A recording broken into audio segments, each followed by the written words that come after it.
As you know from the show, I've worried for a long time about the explosion in the number of children suddenly saying, I'm transgender.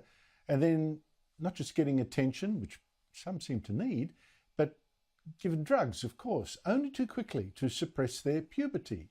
Later, even surgery to supposedly change their gender. Now, we've had experts here on the show from Australia and Britain saying, and America, this has been done without proper science to back it up.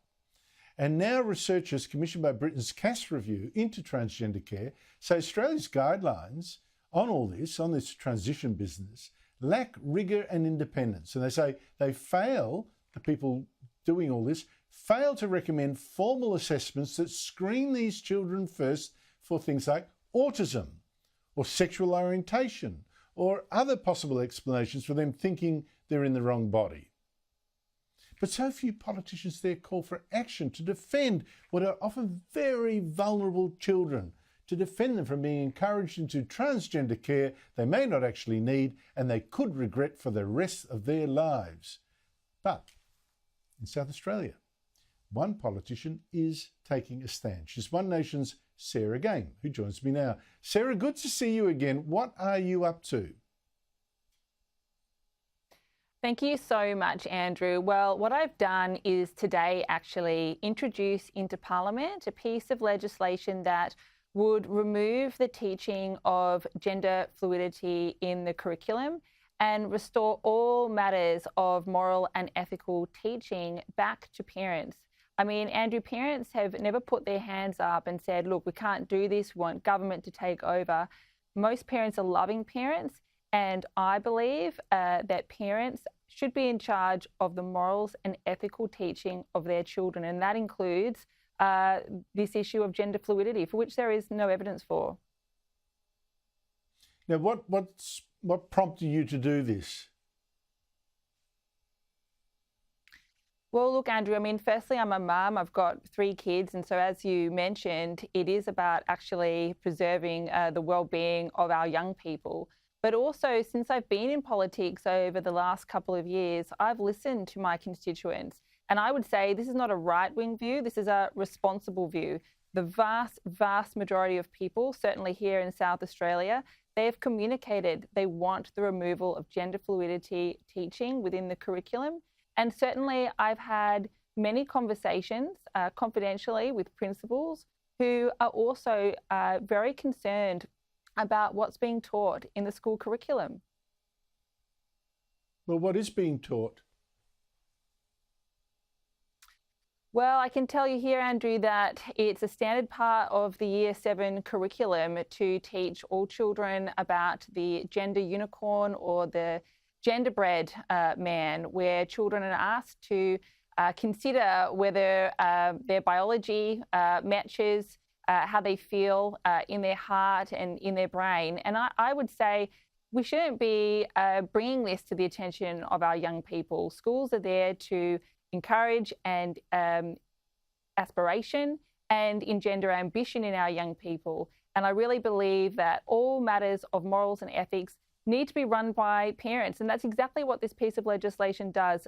Nothing of a moral or ethical nature would be presented to children without that content first being approved by the parents, by the primary caregivers. And there would be no teaching of gender fluidity because we need a curriculum based on evidence. But what do you make of the argument that someone would say, well, look, you know, there'd be children in real psychological pain, you know, whether they think maybe they're gay or they're lesbian or in fact transgender. Their parents don't understand, their parents are really closed-minded, and this is a way to help the kids, you know, make up their own mind or whatever. What do you make of that argument? Well, I think the primary concern here really is that when we have a child in distress, parents, I mean, the vast, vast majority of parents are loving parents. They need that connection with their children. And when you have a child who is suffering or in some sort of mental anguish, I think without some evidence to the contrary, that parent is not responsible, it really needs to be back to the parents to say, look, this is how we need to manage my child at the moment, because what I'm concerned about and what I'm hearing is family breakdown and friction within families, because schools are able to take control and schools are able to exclude parents from these conversations. And I think that's a very dangerous thing. Well, it's interesting you say that, because there's been research from Britain. We've talked to a BBC journalist who's done a whole book on this, suggesting sometimes that it is family breakdown or absence or some sort of family trauma that tends to be linked, in some cases, certainly not all, to people thinking, I need to change gender. I don't know whether it's a cry for attention or love or whatever, I don't know. But that's an interesting link. Finally, what support do you have for what you're doing in Parliament? Well, certainly there's an enormous amount of community support. When I first started talking about the removal of gender fluidity from the curriculum and putting all matters of morals and ethics back with parents or primary caregivers, there was a poll in the Advertiser actually on this proposal that I had, and it achieved 80 to 90% of people in agreement. And that's why I say it's not a right-wing view, it's a majority view, it's a responsible view. And so certainly within the community, there's a lot of support. Within Parliament, I believe that the Liberal Party are very open-minded to supporting this piece of legislation. And I also believe there will be some support from the crossbench.